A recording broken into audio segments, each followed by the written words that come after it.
جیسی مرضی آئے ویسے پڑھو، اللہ اکبر کبیرہ۔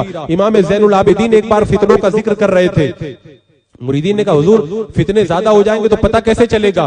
آپ نے فرمایا اس زمانے میں حق پہ وہ ہوں گے وہ اہل سنت ہوں گے۔ کہا پتہ کیسے چلے گا اہل سنت کون ہے؟ امام زین العابدین نے کہا جو نبی پہ سب سے زیادہ درود و سلام پڑے گا سمجھ جانا وہی اہل سنت و جماعت ہے۔ بچہ پیدا ہو تو مصطفیٰ جان رحمت پہ لاکھوں سلام، جمعہ کی نماز ہو جائے تو مصطفیٰ جان رحمت پہ لاکھوں سلام، اگر گھر میں عقیقہ ہو تو یا نبی سلام علیکہ، فجر کی نماز ہو جائے تو الصلاۃ والسلام علیکہ یا رسول اللہ۔ امام زین العابدین نے بتا دیا جو سلام پڑھنے والے وہی صحابہ کے طریقے پر ہے، وہی سنی ہے، اور جو صحابہ کے طریقے سے ہٹے ہوئے ہیں وہ سنی نہیں ہے، وہ جنتی نہیں ہے۔ یہ تو میں نے 8 10 12 عقیدے بتائے، میں کہتا ہوں سارے اختلافی عقیدے لاؤ اور لا کے کسوٹی پہ رگڑ کے دیکھ لو، ہمارے سارے عقیدے ملتے ہیں صحابہ سے، ان کا کوئی اختلافی عقیدہ صحابہ کے عقیدے سے نہیں ملتا ہے۔ اب اس کے باوجود بھی اگر ہم رد کریں تو لوگوں کو تکلیف ہوتی ہے۔ آپ کو معلوم ہے حضرت سہل بن محمد کہتے ہیں امام قربانی پڑھا رہے تھے حدیث، پڑھاتے پڑھاتے بد مذہبوں کا رد کرنے لگے۔ ہم نے کہا حضور حدیث پڑھا رہے تھے بڑا مزہ آ رہا تھا، یہ رد کرنا کیوں شروع کر دیا؟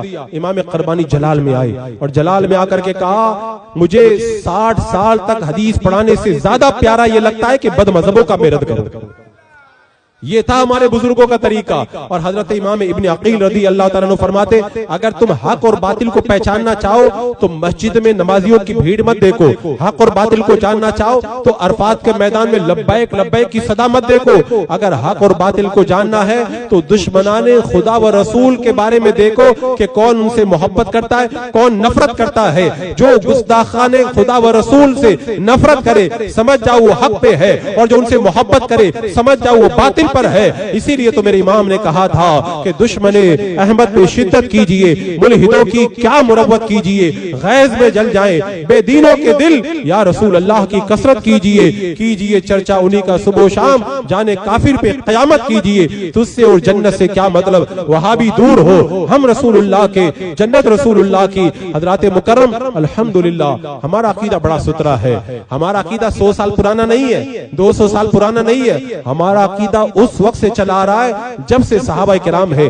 جب سے تابعین ہے، جب سے ائمہ مجتہدین ہے۔ اور میں پورے چیلنج کے ساتھ میں کہتا ہوں کہ آپ اگر پتہ لگانا چاہے تو صحابہ تابعین تبع تابعین ائمہ مجتہدین کے عقیدے کو دیکھ لے، جو عقیدہ ان کا تھا آج اہل سنت و جماعت مسلک اعلیٰ حضرت والوں کا بھی وہی عقیدہ ہے۔ اسی لیے میرے مرشد تاج الشریعہ فرماتے ہیں مسلک اعلیٰ حضرت پہ قائم رہو، زندگی دی گئی ہے اسی کے لیے۔ آج مسلک اعلیٰ حضرت کی ہم بات کیوں کرتے ہیں؟ الحمدللہ اس دور میں حق اور باطل کی کسوٹی کا نام مسلک اعلیٰ حضرت ہے۔